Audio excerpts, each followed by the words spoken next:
واقعہ کربلا تاریخ کا دردناک واقعہ ہے۔ یہ اقتدار کی جنگ نہیں تھی، اقدار کی جنگ تھی۔ دو شخصیتوں کی لڑائی نہیں تھی، دو نظریات کا ٹکراؤ تھا۔ یہ حق اور باطل کا معرکہ تھا۔ یزید ظلم کا استعارہ ہے، حسین ابن علی امن کی علامت ہے۔ یزید جبر کا پتلا ہے، حسین صبر کا پیکر ہے۔ یزید اپنی بدطینت فطرت اور اپنی طبع ناہموار کے باعث دنیا پر ذلت و رسوائی، ظلم، جبر، جور و زیادتی کی علامت بن کے ابھرا، اور حسین ابن علی رضی اللہ تعالی عنہ حق و صداقت کا نشان بن کے ابھرا۔ کربلا کے تپتے ہوئے ریگزار میں حسینی اور یزیدی دو کردار سامنے آتے ہیں۔ اقبال نے کہا تھا، موسیٰ و فرعون و شبیر و یزید، ایند و قوت از حیات آیت پدید۔ زندہ حق از قوت شبیری است، باطل آخر داغ حسرت میری است۔ سرخ رو عشق غیور از خون او، شوخی ای مصرع از مضمون او۔ تا قیامت قطع استبداد کر، موج خون او چمن ایجاد کر۔ یزید بہدل کی بیٹی محسون کا ناپاک بیٹا تھا، اور حسین محمد عربی کی بیٹی فاطمہ کا شہزادہ تھا۔ یزید دمشق کے اطراف میں سرجون اور جریر، اختل جیسے اوباشوں کے جھرمٹ میں پل کے جوان ہوا۔ حسین کے گھر کا دروازہ مسجد نبوی کے اندر کھلتا تھا۔ یزید نشے میں دھت ہو کر کے نمازیں چھوڑ دیتا تھا۔ حسین کی کربلا کے اندر بھی نماز تہجد قضا نہیں ہوئی۔ یزید ظلم کا دوسرا نام ہے، حسین امن کی علامت ہے۔ یزید نے زندگی میں ایک مرتبہ حج کیا اور شراب کے مٹکے ساتھ لے کے آیا، اور اختل اور دیگر گویوں اور مغنیوں کو اپنے ساتھ رکھا تاکہ سفر آسانی سے کٹے۔ حسین ابن علی نے 25 حج سواری ہونے کے باوجود پیدل کیے۔ یزید حج بیت اللہ کے بعد مدینہ المنورہ آیا اور شراب کی ایک مجلس بپا کی۔ حضرت امام حسین رضی اللہ تعالی عنہ جب وہاں پہنچے تو شراب کی پھیلی ہوئی بدبو کو محسوس کرتے ہوئے فرمایا، یہ بو کیسی ہے؟ تو نشے میں دھت یزید بولا، یہ شام میں بنتی ہے، اور ایک جام منگوایا اور اس کو پیتے ہوئے دوسرا جام حضرت امام حسین رضی اللہ تعالی عنہ کی طرف بڑھاتے ہوئے کہا، ابا عبداللہ لیجئے۔ تو حضرت امام حسین رضی اللہ تعالی عنہ نے فرمایا، میں اس کی طرف دیکھتا بھی نہیں ہوں، اور پھر وہ عشقی اشعار پڑھنے لگا۔ جب یزید کی شراب نوشی کا منظر امام حسین رضی اللہ تعالی عنہ اپنی آنکھوں سے دیکھ چکے تھے، تو مجھے بتاؤ یزید کے ہاتھ پہ امام حسین کا پاک ہاتھ کیسے آتا؟ حضرت امام حسین رضی اللہ تعالی عنہ جس ماحول میں پلے تھے، جس ماحول میں پرورش پائی تھی، جس ماحول میں رہے تھے، وہ پاکیزہ اور تقدس مآب ماحول تھا۔ اور یزید کبھی اطراف دمشق میں، کبھی غوطہ میں، کبھی الخضرہ محل میں، اور کبھی کہاں اور کبھی کہاں داد عیش دیتا رہا اور لہو و لعب کے اندر مصروف رہا، اور اس کی زندگی ان چیزوں سے عبارت تھی۔ وہ محرمات کو حلال قرار دیتا، شراب نوشی اس کی ہڈیوں میں رچی ہوئی تھی، اور شریعت بیضا کا مذاق اڑایا کرتا۔ اور حسین ابن علی رضی اللہ تعالی عنہ کی دوستیاں جن لوگوں سے تھی وہ عبداللہ ابن عباس تھے، عبداللہ ابن عمر تھے، حضرت عبد الرحمن بن ابو بکر رضی اللہ تعالی عنہ تھے۔ یزید تو جوا کھیلتا رہا، یزید تو قمار بازی کرتا رہا، یزید تو شراب نوشی کرتا رہا، اور حسین ابن علی مسجد نبوی کے منبر میں حضور کے پہلوؤں میں بیٹھتے رہے۔ زمانے نے وہ منظر دیکھا کہ سرخ رنگ کے جوڑے پہنے ہوئے حسنین کریمین حجرہ فاطمہ سے نکلتے ہیں، کم عمری کی وجہ سے کبھی گرتے ہیں کبھی سنبھلتے ہیں، اور آقا کریم خطبہ ارشاد کر رہے ہیں، خطبہ چھوڑ کے حضور نے شہزادوں کو اٹھا لیا۔ وہ منظر بھی زمانے نے دیکھا۔ حضرت عبداللہ بن شداد کہتے ہیں کہ حضور سجدے میں تھے اور سجدہ اتنا طویل ہو گیا، ہمیں لگا یا تو وحی کا نزول ہو رہا ہے یا پھر اللہ کا حکم آ گیا اور اللہ کے محبوب کی روح قبض کر لی گئی۔ لیکن میں نے جب نظریں اٹھا کے ننکیوں سے دیکھا تو کیا منظر تھا کہ حسین ابن علی حضور کی پشت پہ بیٹھے ہوئے اور میرے آقا سجدے کو طول دے رہے ہیں۔ اللہ اکبر! حسین کے لیے پیغمبر کے سجدوں کو طول دیا جا رہا ہے۔ حسین ابن علی کبھی منبر پہ حضور کی اطراف میں بیٹھتے ہیں، وہ منظر بھی دنیا نے دیکھا کہ حضور کے مبارک کندھوں پر حسین ابن علی بیٹھے ہیں اور حضور کی زلفوں کو پکڑا ہوا ہے۔ تو حضرت عمر رضی اللہ تعالیٰ عنہ دیکھ کے کہتے ہیں واہ واہ کیسی سواری میسر آئی حسین ابن علی کو۔ تو میرے آقا مسکرا کے کہتے ہیں عمر سواری دیکھتے ہو سوار بھی تو دیکھو۔ اللہ اکبر! حضرت اسامہ بن زید بن حارثہ رضی اللہ تعالیٰ عنہ فرماتے ہیں رات کا ایک پہر گزر گیا اور مجھے حضور سے کوئی کام تھا، میں آقا کریم کی خدمت میں حاضر ہوا، در دولت پہ دستک دی، حضور تشریف لائے تو چادر اوڑی تھی، بکل کی ہوئی تھی میرے حضور نے، تو میں نے اپنی حاجت کہی تو حضور نے میری حاجت پوری کر دی۔ لیکن ایک منظر میں نے دیکھا کہ حضور نے جو چادر کی بکل فرمائی تھی اس کے اطراف میں پہلوؤں میں ابھار تھے جس طرح اندر کوئی ہو۔ مجھ سے نہ رہا گیا، میں نے پوچھ لیا، میں نے کہا بندہ نواز چادر کے اندر کیا ہے؟ فَكَشَفَهُ، تو حضور نے چادر کو کھول دیا۔ فَإِذَا الْحَسَنُ وَالْحُسَيْنُ عَلَىٰ وَرِكَيْهِ، تو کہتے ہیں میں نے اپنی آنکھوں سے دیکھا ایک پہلو سے امام حسین لپٹے ہوئے تھے، ایک پہلو سے امام حسن لپٹے ہوئے تھے۔ فرمایا یہ میرے بیٹے ہیں، یہ میری بیٹی کے بیٹے ہیں، اے اللہ میں ان سے پیار کرتا ہوں، تو بھی ان سے پیار کر، جو ان سے پیار کرے اس سے بھی پیار کر۔ ان کی محبت کا درس دیا، ان کے پیار کا سبق پڑھایا، کہا ان سے پیار کرنے والا میرے سے پیار کرنے والا ہے، ان سے بغض رکھنے والا میرے سے بغض رکھنے والا ہے۔ ان کی تکلیف حضور کو بے چین کر دیتی تھی۔ حضرت سیدہ فاطمہ الزہرا رضی اللہ تعالی عنہ کے گھر کے قریب سے گزرے تو حضرت امام حسین کے رونے کی آواز آ رہی تھی، تو آقا کریم علیہ السلام نے فرمایا کہ فاطمہ حسین کو چپ کرواؤ، الا تعلمی ان بقاءہ یوزینی، تو جانتی نہیں حسین کا رونا مجھے دکھ دیتا ہے۔ حسین ابن علی کو حضور رونے نہیں دیتے تھے، ان کو دکھی نہیں ہونے دیتے تھے، کیونکہ رسول اللہ صلی اللہ علیہ وسلم جانتے تھے کہ یہ کتنے دکھ سہے گا، کتنی تکلیفوں سے گزرے گا اور کتنے مصائب سہے گا۔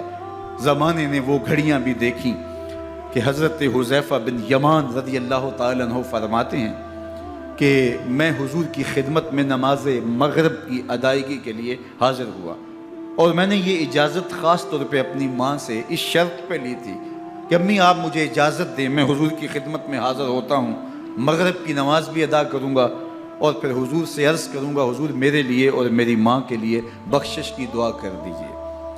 ماں نے اس شرط پہ اجازت دے دی اور میں حضور کی خدمت میں آ گیا، نماز مغرب ادا کی، سلام پھرا تو میرے دل میں آرزو تھی میں حضور سے عرض کروں حضور میرے لیے اور میری ماں کے لیے مغفرت کی بخشش کی دعا کر دیں، لیکن حضور عبادات میں ذکر میں نوافل میں ایسے مشغول ہوئے کہ میں آرزو رکھنے کے باوجود بھی عرض نہ کر سکا۔ خیر نماز عشاء کا وقت ہوا، اذان پکاری گئی، حضور مصلی پہ آئے، نماز پڑھی، سلام پھرا، تو میرے دل میں پھر خیال آیا کہ ماں سے ایک نماز کی چھٹی لی تھی، نمازیں بھی 2 ہو گئیں، ماں نے جاتے پوچھنا ہے حضور سے میرے لیے اور اپنے لیے مغفرت کی بخشش کی دعا کروائی تھی تو کیا جواب دوں گا؟ اور حضور اٹھے اور کاشانہ اقدس کی طرف چل دیے۔ اب میرے دل میں یہ خیال رہ کے آ رہا تھا کہ ماں کو کیا جواب دوں گا؟ میں تو حضور سے بخشش و مغفرت کی دعا کروا ہی نہیں سکا۔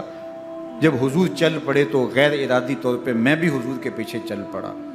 چلنے میں تھوڑی سی رفتار تیز ہو گئی جس سے قدموں کی آہٹ پیدا ہوئی، تو جب آواز پیدا ہوئی تو حضور نے رخ پھیرے بغیر فرمایا من ھذا، میرے پیچھے پیچھے کون آ رہا ہے؟ پھر خود ہی کہا حذیفہ تو نہیں؟ تو میرا دل دھڑک رہا تھا، قلت نعم، میں نے کہا جی جی حضور میں حذیفہ ہوں۔ فرمایا ما حاجتوں کا غفر اللہ لکا ولأمکا، کیا کام ہے؟ اللہ تجھے بھی بخش دے، تیری ماں کو بھی بخش دے۔ اب جو کام تھا وہ جنبش لب سے پہلے ہی ہو گیا، یہاں تو لفظوں کا سہارا بھی نہیں لینا پڑتا، وہ بند لبوں کی بولیاں بھی سنتے ہیں۔ اقبال بولا ہے فروغت صبح آثار و دہور، چشم تو بینندائے ما فی الصدور، تیری نظر تو سینوں کے چھپے راز بھی دیکھتی۔ تو کہا ما حاجتوں کا غفر اللہ لکا ولأمکا، اللہ تجھے بخش دے، تیری ماں کی بھی مغفرت کر دے، کیا کام ہے؟ اب جو کام تھا وہ تو ہو گیا۔ تو میرے حضور نے ارشاد فرمایا حذیفہ سنو، ابھی ایک فرشتہ آیا ہے جو اس سے قبل دھرتی پر پہلے کبھی نہیں آیا، آج پہلی مرتبہ اللہ سے اجازت لے کے 2 کام کرنے آیا ہے۔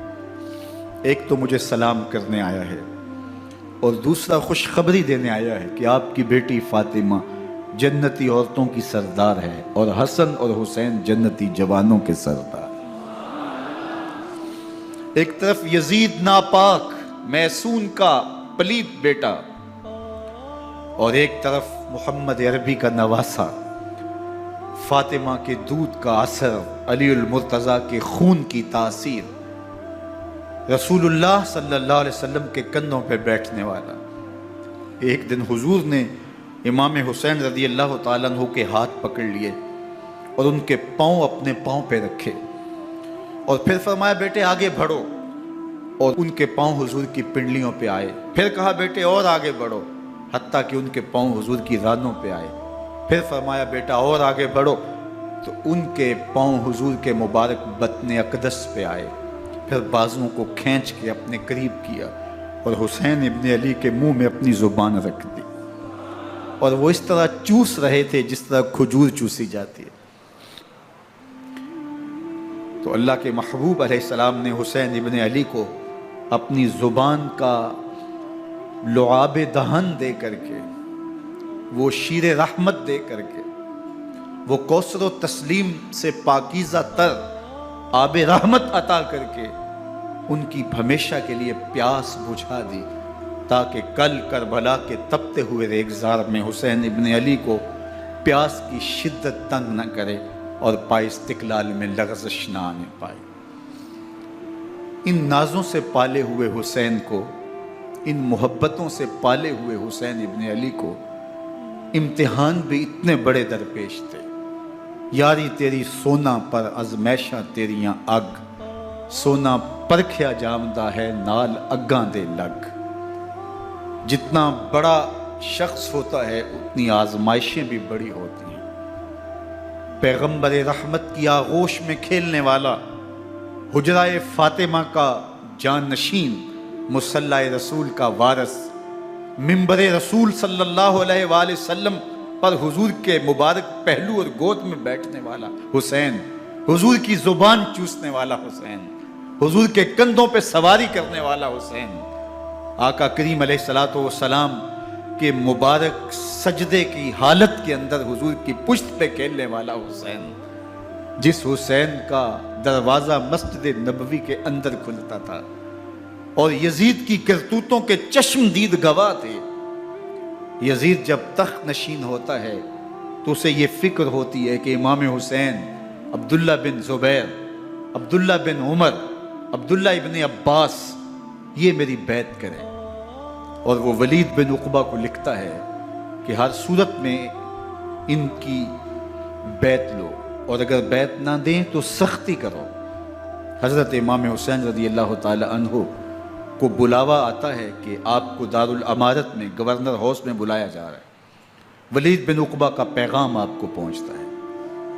آپ اس وقت فرماتے ہیں کہ اس وقت جو پیغام پہنچا ہے وہ کسی خطرے سے خالی نہیں ہے، تو کچھ سواروں کو ساتھ لیا، کہا تم دارالامارت کے باہر کھڑے رہنا، اگر میری آواز بلند ہوئی تو اندر آ جانا، ورنہ تم انتظار کرنا۔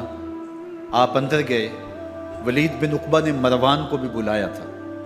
مروان بن حکم یہ گورنر مدینہ ولید سے پہلے رہ چکا ہے، تو اس نے مشورہ دیا کہ سختی کی جائے۔ خیر ولید بن عقبہ نے کہا کہ یہ خط ہے، حضرت امیر معاویہ کا انتقال ہو گیا اور یزید تخت نشین ہوا ہے، لہٰذا وہ آپ سے بیعت کا مطالبہ کرتا ہے۔ تو حضرت امام حسین رضی اللہ تعالیٰ عنہ نے فرمایا کہ میرے جیسا شخص یوں چھپ کے بیعت نہیں کر سکتا، اور آپ واپس پلٹے۔ مروان بن حکم نے ولید بن عقبہ کو کہا کہ یہ موقع ہے جانے نہ دیا جائے، اگر یہ نکل گئے تو دوبارہ تم قابو نہیں پا سکو گے، اور انہیں یہیں قتل کر دیا جائے۔ حضرت امام حسین رضی اللہ تعالیٰ عنہ نے یہ بات سن لی۔ کہتے ہیں حضرت امام حسین انہی قدموں کے بل واپس پلٹے اور مروان بن حکم سے مخاطب ہو کے کہا، مروان کیا بول رہا ہے؟ وہ خاموش ہو گیا۔ فرمایا تو جانتا نہیں ہم کون ہیں؟ آنا حسین ابن علی ابن ابی طالب، میں حسین ہوں، میں علی کا بیٹا ہوں، ہمارے گھر میں قرآن اترتا رہا ہے، وحی کا نزول ہوتا رہا ہے، اور یزید فاسق ہے، فاجر ہے، مسلمانوں کا قاتل ہے اور شرابی ہے، میں ڈنکے کی چوٹ پہ یزید کی بیعت سے انکار کرتا ہوں۔ بس حیدری کچھار سے محمدی شیر نکل آیا ہے۔ اب اوسان خطا ہو گئے، راستہ چھوڑ دیا، واپس آئے، سیدہ زینب سے ملے، کہا مدینے کو چھوڑنا پڑے گا۔ کہا بھیا کیا ہوا؟ کہا یزید بیعت لینے پہ مصر ہے اور میں کسی صورت بھی بیعت نہیں کروں گا۔ رسول اللہ کا مدینہ ہمارے خون سے لالہ زار بنے گا، میں نہیں چاہتا کہ حضور کے شہر نور کی حرمت پامال ہو۔ دوستو وہ کیسا منظر ہوگا جب حسین ابن علی نے آخری حاضری حضور کے روضے پہ دی ہو۔ حاجی یا معتمر 10 دن کے لیے، 8 دن کے لیے، 20 دن کے لیے مدینہ المنورہ عارضی سکونت اختیار کرتا ہے، اور حضور کے روضہ انور سے، اس شہر نور سے، ان گلیوں سے، ان بام و در سے ایسا مانوس ہو جاتا ہے کہ جب واپس پلٹ رہا ہوتا ہے ان دعاؤں کے ساتھ کہ دوبارہ آنا بھی نصیب ہو، اور اسے لگتا ہے کہ میں دوبارہ بھی بلایا جاؤں گا، لیکن اس کے باوجود شہر حبیب چھوڑنا قیامت سے کم نہیں ہوتا۔ اعظم چشتی مرحوم آخری بار جب حضور کے روضہ انور پہ گئے تو بیمار تھے، ویل چیئر پہ تھے۔ باب بقی سے باہر نکلے تو خادم سے کہا کہ میری ویل چیئر پیچھے سے کھینچو تاکہ میرا رخ روضہ انور کی طرف رہے، اور وہ پیچھے سے کھینچتا چلا جا رہا ہے، اور جب باب مکہ سے پیچھے جنت البقیع کے قریب سے گنبد خضرا نگاہوں سے اوجل ہونے لگا تو اعظم چشتی مرحوم نے کہا، جاں بدن سے نکلتی ہے اعظم، جاں بدن سے نکلتی ہے اعظم، کوئی آسان ہے مدینے سے جدا ہونا، کوئی آسان ہے مدینے سے جدا ہونا۔ یہ اس شخص کی کہانی ہے جو 10 دن، 5 دن، مہینہ، 2 ماہ وہاں رہتا ہے، اور پھر اس شہر کو چھوڑ کے آنا اس کے لیے آسان نہیں ہوتا۔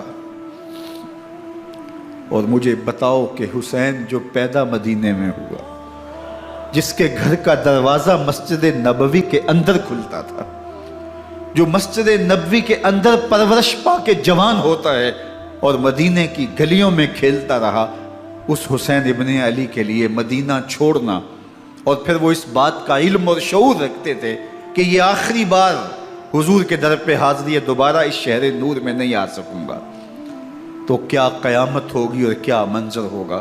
محمد بن حنفیہ کے علاوہ خاندان نبوت کے جتنے لوگ تھے ان سب نے شہر مدینہ کو الوداع کہا، اور رات کے موقع میں مدینہ المنورہ کو، مسجد نبوی کو چھوڑ کر کے مکہ کی جانب عازم سفر ہوئے۔ 3 شعبان المعظم کو مکہ المکرمہ پہنچتے ہیں، ادھر کوفیوں کے خطوط آنے شروع ہو جاتے ہیں۔ حضرت امام حسین رضی اللہ تعالیٰ عنہ مسلم بن عقیل رضی اللہ تعالیٰ عنہ کو صورتحال معلوم کرنے کے لیے بھیج دیتے ہیں۔ 40,000 کوفی آپ کے ہاتھ پہ بیعت کر دیتے ہیں۔ ادھر 25 پیدل حج کرنے والے حضرت امام حسین 8 ذی الحج کو احرام باندھتے ہیں، لیکن آپ کو پتہ چلتا ہے کہ حاجیوں کے روپ میں قاتل چھپا دیے گئے، تو آپ اس احرام کو حج کی بجائے عمرے میں بدلتے ہیں اور کوفے کی جانب عازم سفر ہوتے ہیں۔ کائنات والو، ذرا سینے پہ ہاتھ رکھ کے دیکھو کہ یہ کتنا مشکل مرحلہ تھا۔ اس دین کی آبرو کو بچانے کے لیے حضرت امام حسین رضی اللہ تعالیٰ عنہ نے کتنا بڑا قدم اٹھایا۔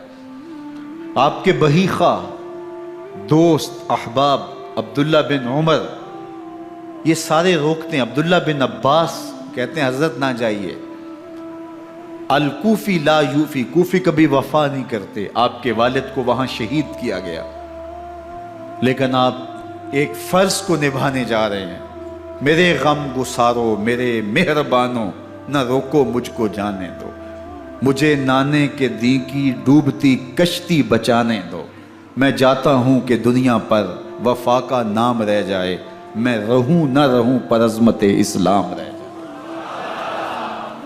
میں نہیں جاتا تو نبی کے گھر کی آن جاتی ہے، میں نہیں جاتا تو نبی کے گھر کی آن جاتی ہے، تمہارا دین جاتا ہے، میری غیرت ایمان جاتی ہے۔ حضرت امام حسین یہاں سے چلتے ہیں، ابھی راستے میں ہی پہنچتے ہیں کہ یہ خبر آتی ہے کہ کوفے والوں نے بے وفائی کر دی، حضرت مسلم بن عقیل رضی اللہ تعالیٰ عنہ کو شہید کر دیا گیا، نعمان بن بشیر معزول کر دیے گئے، ابن مرجانہ ابن زیاد وہاں متعین کر دیا گیا جو سخت گیر شخص تھا، اور اس نے لوگوں کو ڈرایا، دھمکایا، اور کوفے کے لوگوں کے دل بدل گئے اور وہ بیعتیں توڑنے لگے۔ وہ منظر مسجد کوفہ کا کتنا دلگداز تھا، جب امام نماز کے لیے کھڑے ہوئے تو 40,000 لوگ آپ کے پیچھے تھا۔ جب سلام پھیرا اور امام نے دیکھا کہ پیچھے لوگ نہیں ہیں، پھر لوگوں نے اپنے دروازے بھی بند کر لیے۔ رات کی تنہائیاں ہیں اور حضرت مسلم بن عقیل کو کوئی پناہ دینے والا نہیں، لوگوں نے دروازے بند کر لیے کہ کہیں ہمارے گھر میں نہ آ جائیں اور ہم مشقت اور حکومتی تشدد کا شکار نہ ہوں۔ کتنا دردناک لمحہ ہے حضرت مسلم بن عقیل رضی اللہ تعالیٰ عنہ پہ، اور پھر حضرت مسلم بن عقیل بے دردی سے شہید کر دیے جاتے ہیں۔ آپ ابھی راستے میں ہیں، یہ ساری کہانی پہنچتی ہے کہ حضرت مسلم شہید کر دیے گئے اور بے دردی سے شہید کر دیے گئے۔ وہ جنہوں نے خط لکھے تھے کہ ہم آپ کے ساتھ ہیں اور ہم منتظر ہیں، چشم برا ہیں، آپ کے قدموں کی چاپ سننے کے لیے بےتاب ہیں، آج انہوں نے بیعتیں توڑ دی۔ 40,000 کوفی منحرف ہو گئے۔ مسجد کوفہ کا وہ منظر کس قدر روح کو تڑپا دینے والا تھا۔ ہم پچھلے سال عصر اور مغرب کے درمیان جب کوفہ پہنچے تو سورج ڈوبنے کے قریب تھا۔ میں نے اپنی زندگی میں اتنا اداس موسم کہیں نہیں دیکھا جتنا اداس موسم کوفے میں دیکھا۔ ایسے لگتا تھا جس طرح کوفے کی آب و ہوا آج بھی شرمندہ ہے۔ جو مسلم بن عقیل اور خاندان نبوت کے ساتھ اہل کوفہ نے کیا، حضرت امام حسین رضی اللہ تعالیٰ عنہ کو ان کے بہی خواہوں نے، اعزاء نے، اقربا نے، دوستوں نے، آوان و انصار نے، ساتھیوں نے کہا کہ حضرت حالات یکسر تبدیل ہو گئے، اب ہمیں مراجعت کر جانی چاہیے، واپس پلٹ جانا چاہیے۔ تو حضرت امام حسین کافی سوچ بچار میں رہے، پھر اس کے بعد آپ نے فیصلہ کیا کہ ہم آگے بڑھیں گے۔ دوستوں نے کہا کہ حضرت اگر آپ آگے بڑھیں گے تو ہمیں لگتا ہے کہ وہ آپ کے ساتھ سلوک اچھا نہیں کریں گے اور آپ بچوں کے سامنے پیاسے شہید کر دیے جائیں گے۔ تو حضرت امام حسین رضی اللہ تعالیٰ عنہ نے وہاں ایک خطبہ ارشاد فرمایا کہ لوگو تم جو مجھے بتا رہے ہو مجھے اچھی طرح معلوم ہے، جو تم مجھے منظر پیش کر رہے ہو وہ میری نگاہوں میں ہے، اور جو کچھ ہونے والا ہے چشم تصور وہ منظر دیکھ رہی ہے۔ کیونکہ حضرت امام حسین رضی اللہ تعالیٰ عنہ کی شہادت کی خبر حضرت امام حسین کے پیدا ہوتے ہی خاندان نبوت میں عام تھی۔ حضور علیہ الصلوۃ والسلام کو یہ بات جبریل امین نے آ کے بتائی تھی جب حسین ابن علی کے ساتھ حضور محبت کا اظہار کر رہے تھے، تو یہ جبریل امین نے آ کے کہا تھا حضور آپ کا یہ بیٹا ارض طف میں شہید کر دیا جائے گا، اور کربلا کی مٹی لا کے حضور کو دی اور ام سلمہ کو حضور نے عطا کر دی۔ حضرت ام سلمہ کہتی ہیں کہ ایک دن میں سوئی تو خواب دیکھا کہ حضور کے مبارک بال بکھرے ہوئے ہیں اور سخت پریشان ہیں، تو میں نے کہا کہ حضور آپ کی یہ کیا حالت ہے؟ وَبِيَدِهِ قَارُورَةٌ، اور حضور کے ہاتھ میں ایک شیشی ہے، فِيهَا دَمٌ، جس کے اندر خون ہے۔ تو میں نے کہا حضور یہ کیا؟ فرمایا میں قتل گاہ حسین سے آ رہا ہوں اور یہ حسین ابن علی کا خون ہے۔ تو کہا 10 محرم کا دن تھا، دوپہر کا یہ منظر تھا، میں کیلولہ کر کے اٹھی، جب میں نے دیکھا تو وہ شیشی جس میں کربلا کی مٹی رکھی تھی وہ خون بن چکی تھی۔ تو یہ خبر پہلے دی گئی تھی، یہ بتا دیا گیا تھا۔ فرمایا میرے دوستو جو تم مجھے بتاتے ہو میں اس سے بے خبر نہیں ہوں، یہ سب کچھ ہونے والا ہے، لیکن اس کے باوجود میں کیوں جا رہا ہوں؟ تو آپ کا ایک تاریخ ساز جملہ ہے جو کربلا کے فلسفے کو ہمارے سامنے رکھتا ہے کہ یہ اتنا بڑا امتحان کیوں دیا۔ حضرت امام حسین رضی اللہ تعالیٰ عنہ نے فرمایا وَلَكُمْ فِيَّ أُسْوَةٌ، میں اس لیے جا رہا ہوں قیامت تک ظلم، جبر اور ناانصافی کے خلاف کھڑے ہونے والوں کے لیے کوئی نمونہ تو ہو۔ میری زندگی قیامت تک ظلم، جبر اور استحصالی نظام کے خلاف کھڑے ہونے والوں کے لیے نمونہ ہے۔ تو حضرت امام حسین رضی اللہ تعالیٰ عنہ نے حق اور باطل کے درمیان ایک سرخ لکیر کھینچ دی اپنے خون سے۔ اب حق اور باطل کا امتیاز کرنا مشکل نہیں ہے، کوئی باطل پہ اڑا رہے تو الگ بات ہے، لیکن امتیاز کرنا مشکل نہیں ہے۔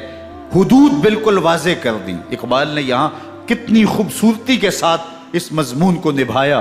سرخ رو عشق غیور از خون او، شوخی این مصرع از مضمون او، تا قیامت قطع استبداد کر، موج خون او چمن ایجاد کر۔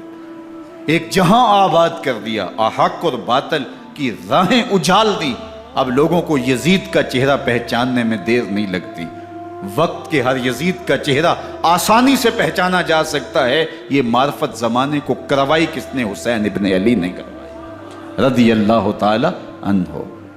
تو حضرت امام حسین نے فرمایا کہ جو میرے ساتھ ہونے والا ہے میں اچھی طرح جانتا ہوں، لیکن میں اس کے باوجود آگے بڑھوں گا۔ پھر بڑھے اور کربلا میں جا کے خیمہ زن ہو گئے۔ 7 محرم کو پانی بند کر دیا گیا۔ پانی بند ہوا تو کھانا بھی میسر نہیں تھا، لیکن ذکر پانی کا ہوتا ہے اس لیے کہ کھانے کے بغیر انسان کئی دن کاٹ لیتا ہے، لیکن پانی کے بغیر گزر نہیں ہوتی۔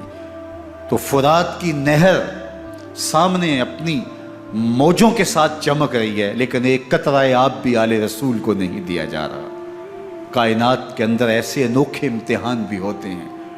وارثوں ساقی کوثر کے، مالک ہوں حوض کوثر کے، اور بیٹے ہوں ساقی کوثر کے، اور آج ایک بوند پانی کی بھی میسر نہ ہو۔ صبر کا امتحان ہے، عزیمت کا امتحان ہے۔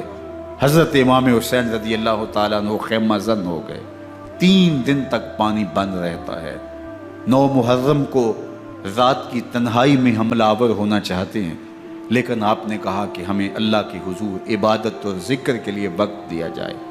ساری رات ذکر میں گزرتی ہے، عبادات میں گزرتی ہیں۔ رات کے اندھیرے میں آپ چراغ بجھا دیتے ہیں۔ آوان و انصار کو کہتے ہیں کہ ان کی دشمنی میرے ساتھ ہے، انہیں میرا خون چاہیے، اگر تم رات کی تاریکی میں نکل جاؤ تو میں تم سے کوئی مواخذہ نہیں کروں گا، اور یہ بھی تمہارا پیچھا نہیں کریں گے، اس لیے کہ ان کا مطلوب تم نہیں ہو، ان کا مطلوب میں ہوں۔ جب چراغ جلایا تو کوئی بھی نہیں گیا۔ مسلم بن نوسجہ کھڑے ہو کے کہتے ہیں حضرت اگر ہمارے بدن کو 70 بار کاٹا جائے اور جلایا جائے اور ہواؤں میں اڑا دیا جائے پھر بھی آپ کا ساتھ نہیں چھوڑیں گے۔ 70 سال کے بوڑھے ہیں حبیب بن مظاہر، کہتے ہیں حضرت آپ کو چھوڑ کے جائیں کہاں، آپ کو چھوڑ کے جائیں کہاں؟ کوئی ساتھ چھوڑنے کے لیے تیار نہیں ہے۔ پیاس ہے، سخت گرمی ہے، کربلا کا ماحول ہے، 72 افراد اور خاندان کی خواتین میدان کربلا میں خیمہ زن ہیں۔ دوسری طرف لشکر اعداء اشقیا 22,000 کی تعداد میں مقابلے میں، ایک روایت 30,000 کی ہے۔ ان صرف 72 پیاسے لوگوں کے لیے اتنے لوگوں کو جمع کرنے کا مقصد خوف زدہ کرنا تھا۔ شرط ہے کہ یزید کی بیعت کر لیں، محاصرے توڑ دیں گے، پانی دستیاب ہوگا، اعزاز و اکرام سے نوازا جائے گا، خزانوں کے منہ کھول دیے جائیں گے۔ لیکن حسین ابن علی کہتے تھے سب کچھ لٹ جائے گا، باطل کے ہاتھ پہ ہاتھ نہیں رکھوں گا۔ اللہ اکبر۔ اب صبح طلوع ہوتی ہے، عاشور کا دن چڑھتا ہے، سورج اپنی پوری تمازت کے ساتھ گرمی برسا رہا ہے۔ آج خاندان نبوت کا امتحان زمانے نے دیکھنا ہے۔ رسول اللہ کا لعاب چوسنے والا اس کے صبر کا آج امتحان ہے، حضور کے کندھوں پہ کھیلنے والے حسین کا آج امتحان ہے۔ اللہ اکبر۔ حسین ابن علی تمام حجت کرتے ہیں میں نے تمہارا کچھ نہیں بگاڑا، میں نے کسی کا خون نہیں کیا، میں نے کوئی زیادتی نہیں کی، تم کیوں میرے قتل کے در پہ ہو؟ تم جانتے نہیں میں کون ہوں؟ میں تمہارے نبی کا نواسا ہوں، رسول اللہ صلی اللہ علیہ وآلہ وسلم کے کندھوں پہ کھیلتا رہا ہوں، حضور کا لعاب چوستا رہا ہوں، اور میں بوسہ گاہ رسول صلی اللہ علیہ وآلہ وسلم ہوں۔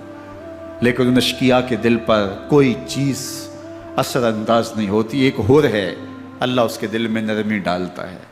پہلے تو امام حسین کو گھیر کے لے کر کے آتا ہے، لیکن بعد میں وہ قافلہ یزید سے قافلہ حسین کی طرف آ جاتا ہے۔ امام حسین فرماتے تو دنیا میں بھی ہور ہے، آخرت میں بھی ہور ہے، آزادی مل جاتی ہے۔ باقی 22,000 کا لشکر جرار امام حسین کے قتل کے در پہ ہے۔ پھر تاریخ نے خاندان نبوت کا وہ انوکھا امتحان دیکھا۔ حضرت امام حسین کے بچے بالخصوص خواتین پیاس کی شدت میں حلق خشک ہے۔ حضرت سکینہ تڑپ کے اپنے باپ سے کہتی ہیں کہ مجھے 6 ماہ کے لیے اصغر کی پیاس نہیں دیکھی جا رہی۔ بچے کو ہاتھوں پہ اٹھاتے ہیں اور نہر فرات کے کنارے پہنچ کے فرماتے ہیں اشقیاء سے مخاطب ہو کے تمہارا معاملہ میرے ساتھ ہے، اس 6 ماہ کے بچے نے تمہارا کچھ نہیں بگاڑا، اور چلو بھر کے اس کا حلق سیراب کرنا چاہتے ہیں۔ ایک 2 شاخہ تیر آتا ہے جو حضرت علی اصغر کے گلے کو چیر دیتا ہے۔ راوی لکھتے ہیں کہ وہ عام تیر نہیں تھا، جانوروں کو شکار کرنے کے لیے جو بڑے تیر ہوتے ہیں وہ 2 شاخہ تیر تھا۔ وہ گردن کو کاٹ دیتا ہے، خون بہنے لگتا ہے، گردن لٹک جاتی ہے۔ حضرت امام حسین وہ بہتا ہوا خون اپنے چلو میں لیتے ہیں اور آسمان کی طرف اچھال کے کہتے ہیں مالک حسین کی یہ قربانی بھی قبول۔ یہ تماشا لبے بام نہیں ہے۔ بچہ بیمار ہو، ڈاکٹر جواب دے دیں، ماں باپ کے ہاتھ پھول جاتے ہیں، زندگی کی سانسیں ابھی چل رہی ہوتی ہیں، لیکن ڈاکٹر کہے کہ یہ میرے بس کا روگ نہیں ہے، کہیں اور لے جاؤ، تو زندگی کا لف و نشر غیر مرتب ہو جاتا ہے۔ میں سلام پیش نہ کروں حسین ابن علی کو، 6 ماہ کا علی اصغر ہاتھوں میں دم توڑتا ہے، گردن لٹک جاتی ہے، خون بہہ رہا ہے۔ اب خیموں کی طرف بڑھ رہے ہیں لیکن زبان پہ شکایت نہیں ہے، کہتے ہیں مالک حسین کی یہ قربانی قبول کر لے۔ اب خیموں کی طرف آنا، شہر بانوں ام رباب سیدہ زینب حضرت سکینہ سلام اللہ علیہا کا سامنا کوئی آسان کام نہیں تھا، لیکن حسین ابن علی آتے ہیں، شہزادے کو یہاں خیموں کے قریب رکھ کے کہتے ہیں کہ یہ حوض کوثر سے سیراب ہو گیا ہے۔ اللہ اکبر، کوہرام مچ جاتا ہے خیموں کے اندر، کیا منظر ہوگا اور ان کو کن الفاظ کے پیرائے میں ڈھال کر کے ان کیفیات کو بیان کیا جا سکتا ہے جو اہل بیت کے خیموں کے اندر علی اصغر کی شہادت کے بعد کا منظر رقم ہو رہا ہوگا۔ اللہ اکبر، ادھر اشکیا آوازیں دے رہے ہیں، مبارزت کے لیے پکار رہے ہیں۔ زمانے نے پھر وہ منظر بھی دیکھا کہ جوان بیٹے کو 18 سال کی کمائی حضرت امام حسین میدان عمل میں بھیج رہے ہیں۔ وہ علی اکبر جو حسین کا نور نظر ہے، آنکھوں کا قرار ہے، دل کی تسکین ہے۔ اور پھر حضرت علی اکبر جب گھوڑے کی زین سے فرش زمین پہ گرتے ہیں تو باپ کو آواز دیتے ہیں، اور حضرت امام حسین جو ہے وہ آگے جا کے بیٹے کی لاش اٹھاتے ہیں۔ اللہ اکبر، 18 سال کے بیٹے کی لاش کو کندھوں پہ اٹھا کے خیموں تک لاتے ہیں اور ہاتھ پھیلا کے کہتے ہیں مالک حسین کی یہ قربانی بھی قبول فرما۔ کبھی قاسم بن حسن کی لاش اٹھا کے لاتے ہیں، کبھی اون و محمد کی لاشیں اٹھا کے لاتے ہیں، بتیجوں کی، بھانجوں کی، بھائی عباس کے کٹے ہوئے بازو اور زخموں سے چھدا ہوا لاشا۔ کیا کیا قیامتیں تھیں جو اس کربلا کے ایک میدان کے اندر نہیں توڑی گئیں۔ حضرت امام حسین پر دکھ پہ دکھ، تکلیفوں پہ تکلیفیں، اب 71 لاشیں اٹھا کے خیموں تک پہنچا چکے، اور ادھر مبارزت کی دعوت دی جا رہی، آؤ میدان عمل میں آؤ، اب دیر کیوں کر رہے ہو۔ رسول اللہ کا حرم، رسول اللہ کی شہزادیاں جو نازوں میں پلی تھی، وہ کلیاں جو شبنم کا بوجھ بھی گوارا نہیں کر سکتی تھی، آج مصیبتوں کے پہاڑ ٹوٹ گئے۔ حضرت امام حسین کبھی شہربانوں کو، کبھی ام رباب کو دلاسا دیتے ہیں، کبھی حضرت زینب کو کہتے ہیں۔ حضرت زینب کربلا کے اس میدان کے اندر بڑے حوصلے کے ساتھ اپنے بھائی کے ساتھ کھڑی رہی، اپنے 2 بیٹے راہ خدا میں پیش کیے، ان کی لاشیں وصول کی، لیکن زینب جس جرأت کے ساتھ، جس پامردی کے ساتھ اس سارے منظر کو حوصلے کے ساتھ سہتی رہی، وہ یقیناً حوصلہ سیدہ زینب سلام اللہ علیہا کا ہی ہے، لیکن یہ وہ منظر تھا کہ زینب کا دل بھی ڈول گیا جب حسین ابن علی گھوڑے پہ بیٹھنے لگے اور ان کو گھوڑے میں بٹھانے والا کوئی نہیں تھا، اور جو بھی سوار جاتا پھر واپس اس کی لاش ہی آتی اور حسین ابن علی لے کے آتے۔ آج حسین ابن علی جا رہے ہیں، زندگی کا سارا سرمایہ لٹ رہا ہے، حضرت زینب سلام اللہ علیہا سنبھل نہیں رہی۔ حضرت امام رضی اللہ تعالیٰ عنہ اٹھے اور آپ نے حضرت زینب کو صبر کی تلقین کی اور کہا کہ صبر ہی بہترین ذریعہ ہے اور اللہ کی قربت کا ایک بہترین سبب ہے، اور ان کو صبر کی تلقین کرتے ہوئے فرمایا کہ میرے بعد تم نے اس ذمہ داری کو سنبھالنا ہے اور ان مخدرات اسلام کی، ان شہزادیوں کے پردے کی تم نے حفاظت کرنی ہے۔ اور پھر گھوڑے کی زین کس کے امام حسین لشکر اشقیاء کی طرف بڑھتے ہیں۔ اب خیموں سے سسکیوں کی آواز آ رہی ہے، ان کا سردار، ان کا تاجدار آج سب کو چھوڑ کے کربلا کے میدان کی طرف بڑھ رہا ہے۔ جرم کیا کیا، قصور کیا کیا، اس نے کیا زیادتی کی کہ آج نیزوں اور انیوں کے مقابلے میں 22,000 کا لشکر حضرت امام حسین پہ ٹوٹ پڑتا ہے۔ آپ پھر اتمام حجت کرتے ہیں، میں نے کسی کو قتل نہیں کیا، خون ناحق نہیں بہایا، میرے خون کے درپے کیوں ہو، اپنی آخرت کیوں برباد کرتے ہو، تم جانتے نہیں میں کون ہوں، میں تمہارے نبی کا نواسا ہوں۔ لیکن ابن زیاد کہتا ہے مقابلے میں آؤ۔ پھر حضرت امام حسین رضی اللہ تعالیٰ عنہ مقابلے میں آتے ہیں، اور جب گھوڑے کو ایڑ لگا کے دشمن اشقیاء پہ ٹوٹتے ہیں تو پھر ایسا منظر ہوتا ہے کہ وہ بھیڑ بکریوں کی طرح آگے بھاگتے ہیں۔ 71 زخم کلیجے پہ لیے شجاعت کا یہ پیکر جب میدان میں آتا ہے، آواز آتی ہے یہ کون ذی وقار ہے، بلا کا شاہ سوار ہے، لباس ہے پھٹا ہوا غبار سے اٹا ہوا، تمام جسم نازنی چدا ہوا کٹا ہوا، یہ نبی کا نور عین ہے، یہ بالیقین حسین ہے، یہ حسین ابن علی ہے رضی اللہ تعالیٰ عنہ۔ پھر چاند بادلوں میں گھر جاتا ہے، شامی غنڈے تیر برساتے ہیں، تلواروں سے آپ کے بدن پر ضربیں لگاتے ہیں اور نیزوں سے آپ کے بدن کو پرو دیتے ہیں۔ جب آپ کا پیراہن بعد میں اتارا گیا تو آپ کے پیراہن میں 122 سوراخ تیروں کے تھے، 33 زخم تلواروں کے اور 34 گھاؤ نیزوں کے تھے۔ جب گھوڑے کی زین سے فرش زمین پر آئے، بدن چھلنی تھا، زخم زخم سے خون بہ رہا تھا، 3 دن کا پیاسا حسین، اللہ اکبر، بدن زخموں سے چور، 71 لاشیں کلیجے پہ لیے، مخدرات اسلام کے پردے کا خیال دل میں الگ ہے، لیکن گھوڑے کی زین سے جب فرش زمین پہ امام حسین آتے ہیں، زبان پہ ہائے نہیں، نالا و شیون نہیں، چیخ و پکار نہیں، آتے ہی پیشانی سجدے میں رکھتے ہیں اور پکارتے ہیں اللہم ردن بقضائک وصبرن علی بلائک تسلیما لامرک سبحان ربی العالی۔ مالک گھر لٹا کے، بچے لٹا کے، خاندان سب کچھ قربان کر کے، اپنے بدن کو زخموں سے چھلنی کروا کے، تیروں اور نیزوں کی انیوں سے اپنے آپ کو زخمی کروا کے، تیرے حضور سر جھکا کے یہ اقرار کرتا ہوں کہ حسین تیری تقدیر پہ راضی ہے، مالک تو بھی بتا، تو بھی حسین پہ راضی ہوا ہے کہ نہیں ہوا۔ آواز آ رہی ہے، اس پیاسے پر علی شیر خدا کو ناز ہے، اس نواسے پر محمد مصطفیٰ کو ناز ہے۔ اوروں نے بھی سجدے کیے پر اس کا عجب انداز ہے، اس نے وہ سجدہ کیا جس پر خدا کو ناز۔ حسین ابن علی رضی اللہ تعالیٰ عنہ کا سر انور دستے قاتل نے تب کاٹا جب وہ سجدے میں جھکا ہوا تھا۔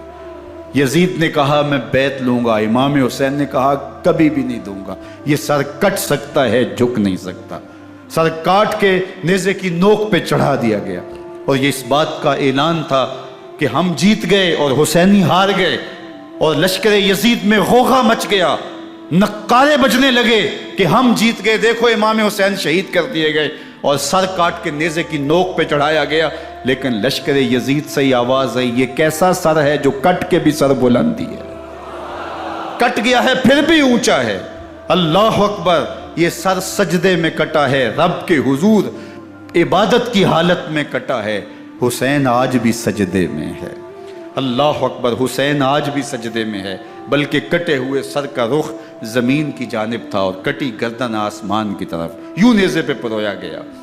اللہ اکبر، ایک شاعر نے نقشہ کھینچا، بآنکھ سر نیزے پہ اور سوئے زمین ہے روح، یعنی سجدہ ثانی کی ہے آرزو۔ رکعت کے 2 سجدے ہوتے ہیں، ابھی ایک سجدہ ہوا تھا کہ دست قاتل نے سر کاٹ دیا، کہا حسین کی پیشانی میں دوسرے سجدے کی تمنا مچل رہی۔ یہ تھا حسین ابن علی کا سجدہ، ساری زندگی رب کے حضور سجدہ قضا نہیں ہونے دیا۔ آج پانی نہیں ہے، اللہ اکبر، آج تیمم کر لیتے ہیں، آج اپنے خون کو اوڑ کر کے حسین نے اپنی پیشانی اپنے مالک کے حضور جھکا کر کے عظیمت کی وہ انوکھی داستان رقم کر دی کہ صدیاں گزرنے کے باوجود بھی ان کی یادوں کے چراغ روشن ہیں۔ جب حضرت امام حسین اور دوسرے آیان و انصار کو شہید کر دیا گیا تو ان کے سر نیزوں کی نوک پہ چڑھا دیے گئے۔ حضرت امام حسین کا کٹا ہوا سر اور باقی 71 افراد کے کٹے ہوئے سر نیزوں کی نوک پہ، اور 10 سواروں کو ابن سعد نے کہا کہ ان کو رون دو، اور گھوڑوں کی ٹاپوں تلے حضرت امام حسین رضی اللہ تعالیٰ عنہ اور ان کے آوان و انصار کو جو ہے وہ روندا گیا، حتیٰ کہ ان کی استخوان مبارک، ان کی ہڈیاں بھی چور چور ہو گئیں۔ روننے سے قبل ان کا لباس اتار لیا، ان کے کپڑے اتار لیے گئے۔ اللہ اکبر، کیسی دردناک گھڑیاں تھیں۔ یزید کا صرف یہی بد کرداری کا مرحلہ نہیں تھا، اس کربلا کے صحرا کے اندر یزید نے جس طرح امام حسین رضی اللہ تعالیٰ عنہ کو شہید کیا اور حضرت امام حسین کے خاندان کو شہید کیا، جب مدینہ المنورہ پر یزید نے مسلم بن عقبہ کو مقرر کیا، جس کو بزرگوں نے مصرب بن عقبہ کہا ہے، تو اس کو کہا 3 دن تک مدینے کا حرم تمہارے لیے حلال ہوگا، جو چاہو تم کرنا، اور شامی فوجوں کو اجازت ہوگی۔ تو وہاں بھی انہوں نے 10,000 تابعین اور 700 صحابہ کو شہید کیا۔ حضرت ابو سعید خدری رضی اللہ تعالیٰ عنہ گھر سے باہر نکلے، کافی بوڑھے ہو چکے تھے، تو انہوں نے حضرت ابو سعید خدری کو پکڑ لیا، کہا تم کون ہو؟ کہا مجھے ابو سعید خدری کہتے ہیں۔ تو کہا ہاں تمہارا نام سنا ہے، اور داڑھی سے پکڑ کے کھینچا اور کہا کہ ہے تمہارے پاس جو ہمیں دو؟ تو کہا کہ میرے پاس تو کچھ بھی نہیں، میں تو فقیر آدمی ہوں۔ تو ان کے گھر ان کو لے گئے، تو 2 کبوتر رکھے تھے حضرت ابو سعید خدری نے، تو وہ کبوتر لوٹ کے لے گئے۔ اللہ اکبر۔ حضرت ابن سنان رضی اللہ تعالیٰ عنہ کو، جو حضور کے علم بردار تھے فتح مکہ کے دن، ان کو ستو پہلے پلائے اور پھر ان کی گردن کاٹی گئی، اور کہا یہ ہے وہ ستو جو تم زندگی میں آخری بار پیو گے۔ ایک گھر میں داخل ہوئی شامی فوج، تو ایک خاتون کے ابھی بچہ پیدا ہوا تھا، اور قابلہ نے، دائیا نے وہ بچہ ماں کی چھاتی پہ لٹایا، اور وہ ماں کا پہلا دودھ پی رہا تھا۔ تو یہ جا کے کہنے لگے نکالو تمہارے پاس جو کچھ ہے۔ تو اس خاتون نے کہا تم جانتے ہو یہ بچہ کون ہے؟ تو انہوں نے کہا ہم نہیں جانتے۔ کہا یہ حضرت ابن ابی کبشہ انماری رضی اللہ تعالیٰ عنہ کا بچہ ہے، اور یہ وہ صحابی ہیں کہ جو بیت الشجرہ کے موقع پہ حضور کے ہاتھ پہ بیعت کرتے ہیں۔ انہوں نے اس چیز کا لحاظ نہ کیا کہ جو کچھ ہے وہ ہمیں دو، ورنہ تیرے بچے کو نہیں چھوڑیں گے۔ تو ماں بچے سے مخاطب ہو کے کہتی ہے، ابھی بچہ پیدا ہوا ہے اور ماں سے پہلا دودھ پی رہا ہے، کہ بیٹے اگر میرے پاس کچھ ہوتا، وہ قیمتی سے قیمتی چیز بھی ہوتی، تیری جان کے لیے قربان کرتی، لیکن اس وقت میرے پاس کچھ ہے نہیں۔ تو ایک شکی آگے بڑھا اور بچے کو ایک ٹانگ سے پکڑ کے کھینچ کے دیوار کے ساتھ پٹک کے مارا، جس سے دماغ کا بھیجا نکل گیا۔ کیا کیا زیادتیاں نہیں کی۔ 700 صحابہ حرہ کے واقعہ میں شہید کیے یزید نے، اور 10,000 تابعین شہید کیے۔ مسجد نبوی میں ممبر رسول کے ساتھ گھوڑے باندھے، اور وہ ممبر رسول اور مصلی رسول کے قریب لید کرتے رہے۔ حضرت سید عبد المسیب فرماتے ہیں میں نابینا تھا اور حضور کے روضہ انور کے پاس بیٹھا تھا، اور یزید کے سپاہی آتے، جو بھی مسجد میں نظر آتا پکڑ کے لے جاتے، مجھے نابینا سمجھ کے چھوڑ دیتے، لیکن میں پریشان تھا کہ ظہر کا وقت ہوگا، عصر کا وقت ہوگا، مغرب عشاء کا وقت ہوگا، نہ اذان نہ اقامت نہ جماعت، تو کیسے مجھے پتہ چلے گا کہ نماز کا وقت ہو گیا، اور کیسی میری نمازوں کا کیا بنے گا؟ میں اس فکر میں بیٹھا تھا۔ لم ازل اسمع الاذان والاقامت من قبر رسول اللہ صلی اللہ علیہ وآلہ وسلم۔ فرماتے ہیں جب بھی پھر نماز کا وقت آیا، گنبد خضرا سے اذان کی بھی آواز آئی، اقامت کی بھی آواز آئی۔ 3 دن تک مسجد نبوی کے اندر گھوڑے بندے رہے، اور مدینہ کی حرمت پامال کی۔ مدینہ کے گھروں کے اندر یہ بد کماش داخل ہوئے، اور جو بدکاریاں انہوں نے کی، کلیجہ منہ کو آتا ہے۔ 1002 شیزائیں ان بدکاروں کی بدکاریوں کی وجہ سے کنواری حالت کے اندر حاملہ ہوئی۔ 3 دن تک مدینے کا حرم انہوں نے پامال کیا، اور پھر مکہ المکرمہ میں کعبۃ اللہ پر گولے برسائے، اور کعبہ کا غلاف جل گیا۔ وہ تو یزید مر گیا، اور حضرت عبداللہ ابن زبیر رضی اللہ تعالیٰ عنہ نے اپنی خلافت کا اعلان کیا۔ یزید کے یہ کرتوت تھے، ادھر اہل مدینہ کو ستایا، ادھر اہل مکہ کو ستایا، اور رسول اللہ صلی اللہ علیہ وسلم کے خانوادے کی بے حرمتی اور توہین کی۔ نہ صرف انہیں قتل کیا گیا، ان کی لاشوں پہ گھوڑے دوڑائے۔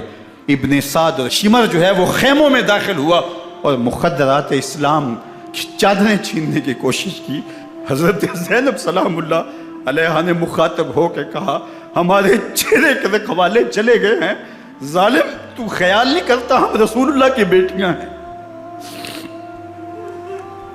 حضرت شہربانو، حضرت زین العابدین اور حضرت زینب سلام اللہ علیہم، ان تینوں کو ایک اونٹ پہ باندھا گیا، اور باقی اونٹوں پہ باقی سادات کو، حضور کی شہزادیوں کو باندھا گیا، رسیوں میں جکڑا گیا، اور اونٹوں پہ باندھ کر کے کوفے کی جانب آگے آگے شہیدوں کے سر چل رہے ہیں، اور پیچھے یہ قافلہ چل رہا ہے۔ اور جب یہ قافلہ وہاں سے گزرا جہاں لاشیں پڑی تھیں، امام زین العابدین 14 سال کے تھے اور بیمار تھے، اور ان کا حوصلہ نہ ہوا، وہاں غشی ان کے اوپر آنے لگی، اور وہ منظر ابن کثیر نے، باقی لوگوں سب نے لکھا ہے کہ پھر جب ان کی یہ حالت ہوئی تو پھر سیدہ زینب سلام اللہ علیہ، جنہوں نے ابھی تک بڑے حوصلے کے ساتھ ساری مشکلات کا مقابلہ کیا تھا، اب ان کے بندن ٹوٹ گئے اور آنکھوں سے آنسو بہنے لگے، اور سیدہ زینب نے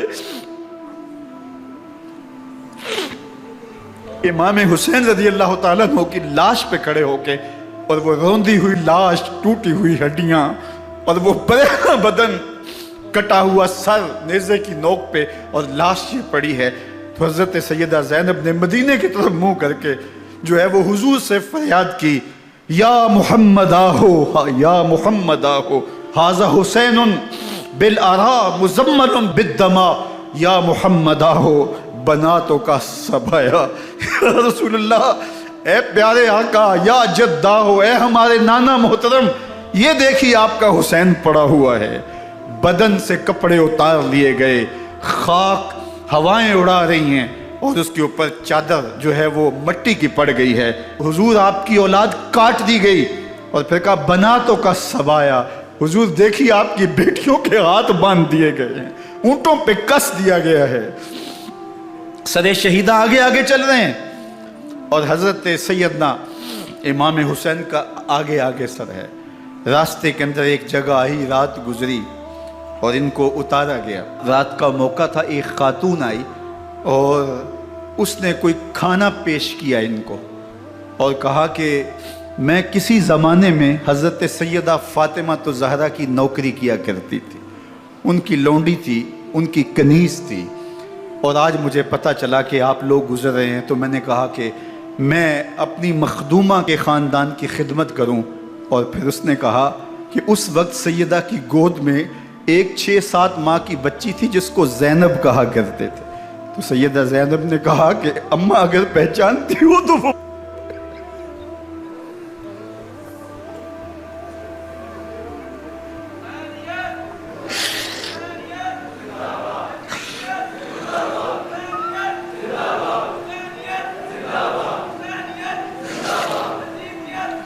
یہ تاراج اور لٹا ہوا کارواں پھر وہاں سے کوفے میں کیسے پہنچا، اور کوفے کے اندر سیدہ زینب سلام اللہ علیہا نے وہ یزید کے دربار میں، ابن زیاد کے دربار میں وہ جرأت آمیز جو باتیں کہیں، اللہ اکبر، زینب کی زبان میں علی کی خطابت بول رہی تھی، اور پھر دشمن اور دوست سارے رونے لگے، اور وہ کیا دل گداز منظر تھے۔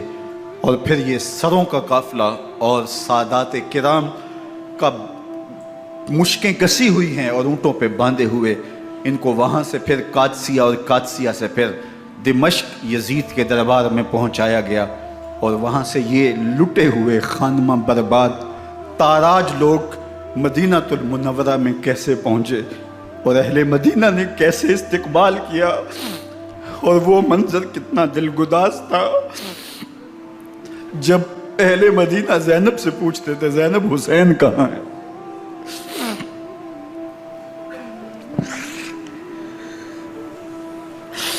بے مروت بے وفا تیرا بھی کیا افسانہ ہے، جس نے اپنی ہی شمع کو گل کیا تو وہ پروانہ ہے۔ اپنے پیغمبر کے شہزادوں کو اور اپنے پیغمبر کی شہزادیوں کو جو دکھ اس امت نے دیے، یہ کائنات کی ایک انوکھی داستان ہے۔